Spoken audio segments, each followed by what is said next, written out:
കൊണ്ടു നടന്ന പഞ്ചായത്തിന്റെ ഭരണം, 60 കൊല്ലം നിങ്ങൾ കൊണ്ടു നടന്ന പഞ്ചായത്തിന്റെ ഭരണം, 60 കൊല്ലം നിങ്ങളെ ഭരണമേൽപ്പിച്ചതിന്റെ ഗുണം ഈ പ്രദേശത്തെ ജനങ്ങൾക്ക് കിട്ടിയെന്ന ബോധ്യം അവർക്കില്ലാതായി തുടങ്ങിയിട്ട് അതിനെതിരെ ഒരു മാറ്റം വേണമെന്ന് അവർ ആഗ്രഹിച്ചു തുടങ്ങുമ്പോ ആ മാറ്റം ജനങ്ങൾക്ക് ആവശ്യമായ മാറ്റത്തെ ഏറ്റെടുത്ത് നടപ്പിലാക്കി കൊടുക്കേണ്ട ഉത്തരവാദിത്വം ഇന്ത്യൻ നാഷണൽ കോൺഗ്രസിനും ഇന്ത്യൻ യൂണിയൻ മുസ്ലിം ലീഗിനും ഐക്യജനാധിപത്യ മുന്നണിയുടെ പ്രവർത്തകരും ഏറ്റെടുക്കുമ്പോ ആ മാറ്റത്തിന് വേണ്ടി ജനങ്ങൾ കാത്തു നിൽക്കുമ്പോ അതിൽ നടത്തുന്ന പ്രചരണങ്ങളോട് നിങ്ങളുടെ അസഹിഷ്ണുത മൂലം മണ്ഡലം കോൺഗ്രസ് കമ്മിറ്റി പ്രസിഡന്റിന്റെ കൈ തിരിച്ചോടിക്കാൻ ശ്രമിക്കുമ്പോ ഒരു കാര്യം, ഈ വേദിയിൽ നിന്നുകൊണ്ട് അപ്പുറത്താരുടെങ്കിലും കൈയൊടിക്കുമെന്ന് പ്രസംഗിക്കാൻ വന്നതല്ല ഞാൻ. പക്ഷെ ഈ വേദിയിൽ നിന്നുകൊണ്ട് പറയാം, നിങ്ങൾ ആ കൈയൊടിക്കാൻ ശ്രമിച്ചതിന്റെ കാരണം ഒരു തെരഞ്ഞെടുപ്പ് പരാജയത്തെ മുൻകൂട്ടി കാണുന്നതാണെങ്കിൽ അതിവിടെ സംഭവിച്ചിരിക്കുമെന്നുള്ളത് ഈ നാട്ടിലെ ജനങ്ങളുടെ ഉറച്ച തീരുമാനം തന്നെയാണെങ്കിൽ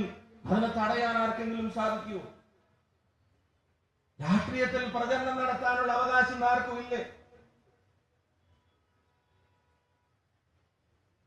ഒരു വണ്ടിയുള്ള ഒരു മൈക്ക് വണ്ടി ഇപ്പുറത്ത് കൂടെ പോയാ എന്തിനാ അതിനകത്ത് ഇത്ര അസ്വസ്ഥത? എന്തിനാ?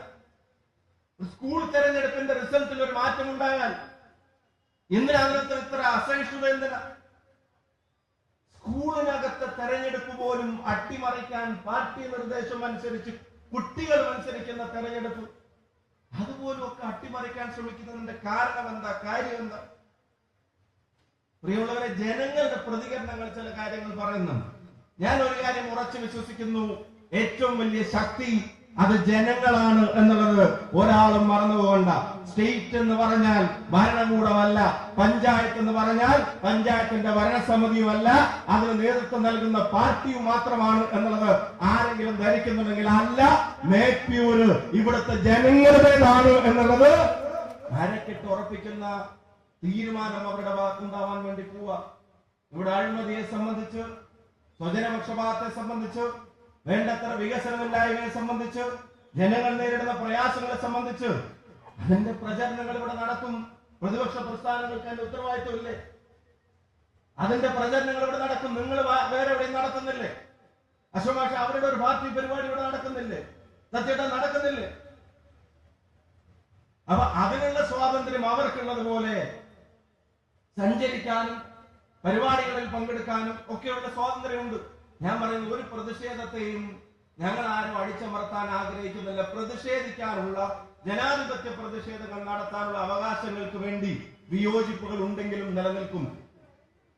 പ്രതിഷേധങ്ങൾക്ക് ഒരു ലോജിക്കുമില്ലെങ്കിൽ പോലും ജനാധിപത്യ പ്രതിഷേധങ്ങൾക്കുള്ള അവകാശങ്ങൾക്ക് വേണ്ടി നിലനിൽക്കും. പക്ഷേ അതിന്റെ പരിധി കടന്ന് ഭയപ്പെടുത്താനൊക്കെ ശ്രമിക്കുമ്പോഴാണ് ഞാൻ പറയുന്നത്, ഞങ്ങളും ജനങ്ങൾക്കിടയിൽ പ്രവർത്തിക്കുന്നവരാണ്. ഞങ്ങളെയും സ്ഥാനങ്ങളിലേക്ക് എത്തിക്കുന്നത് ജനങ്ങളാണ്. ഞങ്ങളെയും തെരഞ്ഞെടുപ്പിൽ മത്സരിക്കുമ്പോൾ വോട്ട് ചെയ്യുന്നതും ജയിപ്പിക്കുന്നതും പരാജയപ്പെടുത്തുന്നതും ഒക്കെ ജനങ്ങളാണ്. ജനങ്ങൾ ഏൽപ്പിച്ച ഉത്തരവാദിത്വം നിറവേറ്റുന്ന കാര്യത്തിൽ ആര് തടസ്സമായി നിന്നാലും ഞാൻ പറയുന്നു, അതിക്രമങ്ങളില്ല, അക്രമങ്ങളില്ല. പക്ഷെ ഒരാളുടെ മുമ്പിലും പിന്തിരിഞ്ഞോടാനോ മുട്ടുമടക്കാനോ ആഗ്രഹിക്കുന്നുമില്ല, അങ്ങനെ ഒട്ട് ചെയ്യാനും പോകുന്നില്ല എന്നുള്ളത് സാന്ദർഭികമായിട്ട് സൂചിപ്പിക്കാൻ ആഗ്രഹിക്കുന്നു. ഞാൻ ഇന്ന് നടന്ന കാര്യങ്ങളെ സംബന്ധിച്ചൊന്നും കൂടുതലായിട്ട് ഇവിടെ പറയാൻ ആഗ്രഹിക്കുന്നില്ല. ഇത് അത്രയും പ്രധാനപ്പെട്ട ഒരു സമരവേദിയാണ്. കൂടുതലായിട്ട് അതിന്റെ വിശദാംശങ്ങളിലേക്കും അവിടെ ഉപയോഗിച്ച പദപ്രയോഗങ്ങളൊന്നും ഈ വേദിയിൽ ഞാൻ പറയാൻ ആഗ്രഹിക്കുന്നില്ല. പക്ഷെ പ്രിയമുള്ളവരെ, നമുക്ക് നമ്മുടേതായിട്ടുള്ള ജനാധിപത്യം കൽപ്പിച്ചു നൽകുന്ന അവകാശങ്ങളുണ്ട്. അത് ആരുടെ ഔദാര്യമൊന്നുമല്ല, അത് ഭരണകൂടത്തിന്റെ ഔദാര്യമൊന്നുമല്ല. അതുകൊണ്ട് അതൊക്കെയായിട്ട് മുന്നോട്ട് പോകുമ്പോൾ തിണ്ണമെടുക്ക് കൊണ്ടൊന്നും ആരും അതിന് തടസ്സം നിൽക്കാൻ ശ്രമിക്കരുതെന്ന് വിനീതമായിട്ട് അഭ്യർത്ഥിക്കുകയാണ്. ഈ സമര സംഗമത്തെ നിങ്ങൾ ഉജ്ജ്വലമാക്കി, അത്യുജ്വലമാക്കി, ഇങ്ങനെ തോരാതെ പെയ്യുന്ന മഴയത്തും ഇതുപോലെ വലിയ ജനക്കൂട്ടം, ആൾക്കൂട്ടം ഈ ഉപവാസ വേദിയിലേക്ക് കടന്നു വരുന്നുണ്ടെങ്കിൽ അടുത്ത 48 മണിക്കൂറിൽ ഇവിടെ നടക്കുന്ന സമ്മേളനങ്ങളിൽ, അടുത്ത 48 മണിക്കൂറിൽ ഇവിടെ നടക്കുന്ന പ്രസംഗങ്ങളിൽ, അവിടുത്തെ 48 മണിക്കൂറിൽ ഇവിടെ നടക്കുന്ന പ്രചരണങ്ങളിൽ, ആ പ്രചരണങ്ങളിലെല്ലാം ഈ പ്രദേശത്തെ ജനങ്ങൾ അനുഭവിക്കുന്ന ബുദ്ധിമുട്ടുകൾക്ക് പരിഹാരം കണ്ടെത്തണമെന്ന ഒരു പ്രസ്ഥാനത്തിന്റെ, ഒരു മുന്നണിയുടെ ആവശ്യങ്ങളെയാണ് മുന്നോട്ട് വെക്കുന്നത്. അതിന് അനിവാര്യമായ രാഷ്ട്രീയ മാറ്റം വേണമെങ്കിൽ അത് വേണോ വേണ്ടോ എന്ന് തീരുമാനിക്കാൻ അവകാശം ജനങ്ങൾക്കുണ്ട്. അവരുടെ മുമ്പിലേക്കാണ് ഈ പ്രശ്നങ്ങൾ ഞങ്ങൾ വെക്കുന്നത്. അവരുടെ മുമ്പിലേക്കാണ് ഈ കാര്യങ്ങളിൽ ഒരു പരിഹാരം ഉണ്ടാവാൻ, ഒരു മാറ്റം വേണമെന്നുള്ള അഭ്യർത്ഥന ഞങ്ങൾ മുന്നോട്ട് വെക്കുന്നത്. മേപ്പയൂരിൽ ജീവിക്കുന്ന ജനങ്ങൾക്ക് വിലയിരുത്താം, അവർക്ക് പരിശോധിക്കാം. കഴിഞ്ഞ കാലങ്ങളിൽ ബ്ലാങ്ക് ചെക്ക് പോലെ ഒപ്പിട്ട് കൊടുത്ത ഭരണത്തിന്റെ തണലിൽ ഈ നാട് എന്ത് നേടി എന്നുള്ളത് രാമചന്ദ്രൻ മാഷെ അവർക്ക് ജനങ്ങൾക്ക് പരിശോധിക്കാം, ജനങ്ങൾക്ക് വിലയിരുത്താം. എന്നിട്ട് അവരുടെ തീരുമാനങ്ങൾ അവരെടുക്കട്ടെ. ആ തീരുമാനങ്ങൾ സ്വതന്ത്രമായും ഭയരഹിതമായും രേഖപ്പെടുത്താനുള്ള അവകാശം അവർക്ക് ഉണ്ടാവട്ടെ. അതിനാർക്കും അവർ തടയാൻ കഴിയുന്നത്? ആ ജനങ്ങളെ സമീപിക്കാനുള്ള ഉത്തരവാദിത്വം ഞങ്ങൾക്കുണ്ട്. ആ ഉത്തരവാദിത്വം നിറവേറ്റാനുള്ള ശ്രമങ്ങൾ ഇവിടുത്തെ പ്രതിപക്ഷ രാഷ്ട്രീയ പ്രസ്ഥാനങ്ങൾ എന്ന നിലക്ക് ഞങ്ങൾ ചെയ്തോട്ടെ. മേപ്പയൂരിനെ കോട്ടയായി കാണുന്നവർക്ക് എന്താ ഒരു മൈക്ക് അനൗൺസ്മെന്റിനോട് അസഹിഷ്ണുത ഞാൻ ആവർത്തിക്കുന്നു. മേപ്പയൂരിനെ കോട്ടയായി കാണുന്നവർക്ക് എന്താ ഒരു സ്കൂൾ തെരഞ്ഞെടുപ്പിലെ റിസൾട്ടിനോട് ഇത്ര അസഹിഷ്ണുത ഞാൻ ആവർത്തിക്കുന്നു. മേപ്പയൂരിനെ ഒരു കോട്ടയായി കാണുന്നവർക്ക് എന്താ ഈ ആൾക്കൂട്ടം കാണുമ്പോ ഇത്ര വെപ്രാളപ്പെടുന്നു ഞാൻ ചോദിക്കുന്നു.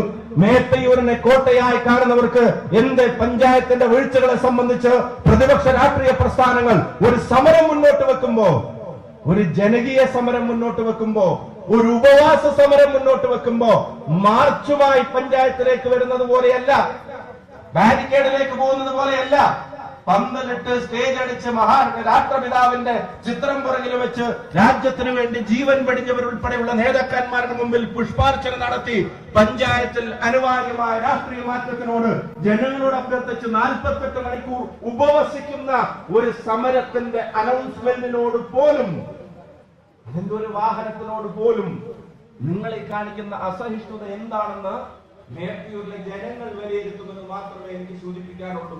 ഞാൻ ഒരു കാര്യം പറയാം, ആ വിലയിരുത്തുന്ന ജനങ്ങളുടെ പട്ടികയിൽ കുറെ കോൺഗ്രസുകാർ മാത്രമായിരിക്കില്ല, കുറെ ലീഗുകാർ മാത്രമായിരിക്കില്ല, കുറെ UDF മാത്രമായിരിക്കില്ല. അങ്ങനെ വിലയിരുത്തുന്നവരുടെ പട്ടികയിൽ പൊതുജനങ്ങളും മാത്രമായിരിക്കില്ല. അങ്ങനെ വിലയിരുത്തുന്നവരുടെ പട്ടികയിൽ എനിക്ക് ഉറപ്പുണ്ട്, നിങ്ങളോടുള്ള വിയോജിപ്പുകൾ രേഖപ്പെടുത്താൻ നിങ്ങളുടെയൊക്കെ പാർട്ടിക്കകത്ത് തന്നെ ആളുകൾ തയ്യാറാവുന്ന ഒരു സമയവും കാലവുമാണ് മേപ്പയൂരിന്റെ മണ്ണിൽ അരങ്ങേറാൻ പോകുന്നത് എന്ന് വിശ്വസിക്കുന്നു. ഈ ധർമ്മസമരവുമായി മുന്നോട്ട് വന്ന അതിന്റെ പ്രചരണ പരിപാടികളും ജനങ്ങൾക്ക് വേണ്ടത് ജനങ്ങളിൽ എത്തിക്കാൻ നടത്തുന്ന എല്ലാ ശ്രമങ്ങൾക്കും മണ്ഡലം കോൺഗ്രസ് കമ്മിറ്റിയെ, അതിന്റെ പ്രസിഡന്റിന്, അതിന്റെ ഭാരവാഹികളെ, ബ്ലോക്ക് പ്രസിഡന്റിന്, ജില്ലാ നേതൃത്വത്തെ, സമരത്തിന്റെ സ്വാഗത സംഘത്തിന്റെ ചെയർമാന്, ഈ നിയോജകമണ്ഡലത്തിലെ മറ്റ് ബ്ലോക്ക് പ്രസിഡന്റിന്, അതുപോലെ തന്നെ മറ്റ് നമ്മുടെ പ്രിയപ്പെട്ട നേതാക്കന്മാരെ, മുസ്ലിം ലീഗിന്റെ നിയോജകമണ്ഡലം പ്രസിഡന്റ്, സെൻട്രൽ സെക്രട്ടറി ഉൾപ്പെടെയുള്ള നേതാക്കന്മാർ എല്ലാവരെയും സമരാഭിവാദ്യങ്ങൾ അർപ്പിക്കുന്നു. ഇനിയുള്ള ആ മണിക്കൂറുകളിൽ മേപ്പയൂരിന്റെ മോചനത്തിന് വേണ്ടിയുള്ള നമ്മുടെ ഇടപെടലുകളിൽ ഈ ജനത ഇഷ്ടപ്പെടുന്ന, അവരാഗ്രഹിക്കുന്ന മാറ്റത്തിന് വേണ്ടിയുള്ള ഇടപെടലുകളായി മാറട്ടെ. നിങ്ങൾക്ക് എല്ലാവർക്കും സമരാഭിവാദ്യങ്ങൾ. ഞാനൊന്ന് പേരാപ്പുറയിലേക്ക് പോവാണ്. ഞാൻ മാത്രമല്ല, ഉപവാസ നായകനോട് ഒരു വാക്കുകൂടെ പറയുന്നു. കുറച്ചാളുകളെയും കൊണ്ട് ഞങ്ങളങ്ങ് പോവാണ്. അവര് തിരിച്ച് ഇങ്ങോട്ടേക്ക് തന്നെ വരും. നമുക്കറിയാം, ഈ രാജ്യത്തിന്റെ ജനാധിപത്യത്തെ തന്നെ അട്ടിമറിക്കാൻ വെമ്പൽ കൊണ്ട് നിൽക്കുന്ന ഇപ്പിതാ ബീഹാറിൽ നിന്ന് പുതിയ വാർത്തകളും ഇന്ന് പുറത്തു വന്നിരിക്കുന്നു. ഓരോ ഒറ്റമുറി വീട്ടിലും 350, 382, 290, 188 UPയിൽ നിന്ന് വരെ വോട്ടുകൾ ബീഹാറിലേക്ക് വന്നു കിടക്കുന്നതിന്റെ തെളിവുകൾ ഇന്ന് പുറത്തുവിട്ടുകൊണ്ടിരിക്കുകയാണ്.